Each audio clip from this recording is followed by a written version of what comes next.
What we are doing is we are providing an environment that is conducive for investment, starting with the strategic trade and investment partnership that we are discussing. Just last week, we concluded the second round of face-to-face negotiations in Nairobi, and we are going to be back here in the US in the month of July for the third round. And I'm very certain that by close of the year, God willing, we are going to put pen on paper for the first ever strategic trade and investment partnership by the United States in the continent of Africa. This should really speak to you, and it should really to speak to your checkbooks and to your pockets as you make this decision.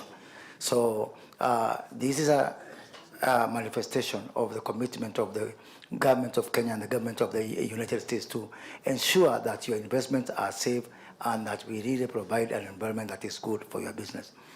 I am also in charge of ensuring that most of those challenges that Meg Whitman has talked about in terms of the business environment, the regulatory environment, we've given ourselves up to only 6 weeks to, pass legislation that President Ruto announced at the sidelines of AmCham that are going to ensure that we provide an environment that's really good for your business. Meg.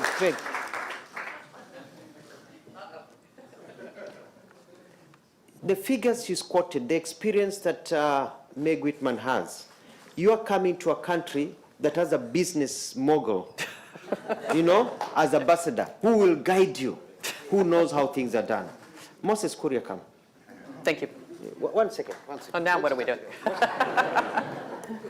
This gentleman here, Moses Kuria, a well-studied businessman all over the world, together with Meg Whitman, are in a position when you come to Kenya to know that they are not just government officials, but your friends who want you to make money, because that's your business. So But I want us, and I'm doing this on behalf of Kenya. I want us to hold Meg Whitman's hands here. And thank you. And this is a way of saying thank you. You're welcome. That thank you. We have a good friend. Thank you. Thanks a lot. Appreciate it. Thank you. Thank you. It is now my pleasure. Moderna is opening a huge factory in Kenya sometime in June. We're going to agree on the dates. They have come, they have looked at Kenya, they have looked at everything, and they say that they are going to open their only big factory in Africa in Kenya. Why? Because they believe that that is the next frontier, and they'll be breaking ground in a month or two in Nairobi. Labor in Kenya. And I want to repeat something I said yesterday. Kenya is second to none when it comes to labor. We are very Americanized, extremely Americanized in Kenya. You'll find Kenyan population is well-spoken, they are young, they are dynamic, they are well-educated, they are fast on their feet, and they get along with people, and generally very good-looking. So, you'll find that you'll get good labor. It's basically plug and play.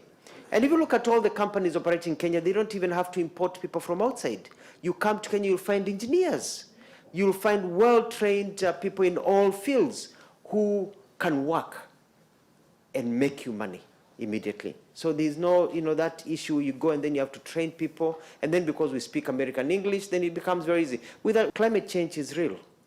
The move from fossil fuel towards green energy is not a matter of if, but when.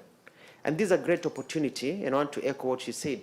Kenya has 92% of our energy. 92% is renewable energy. Geothermal, solar, wind, etc. We want to move to 100% by 2030. We are inviting investors to come to Kenya to produce green hydrogen, which is the way of the future, so that we will be selling green hydrogen to the Western world, the way we've been importing oil from the Arabian world. So it is a great opportunity for you also to get into that. Other industries, agriculture, there will be a shortage of food in a few years. We're looking at hospitality, ICT, we talked about manufacturing, light and heavy manufacturing. Let me talk about corruption.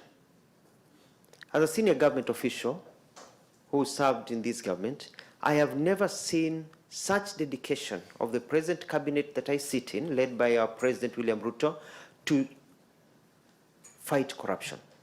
We have given and empowered the police, all the agencies dealing with corruption. They are not tied to the government. They are independent. They can investigate everyone, including the president.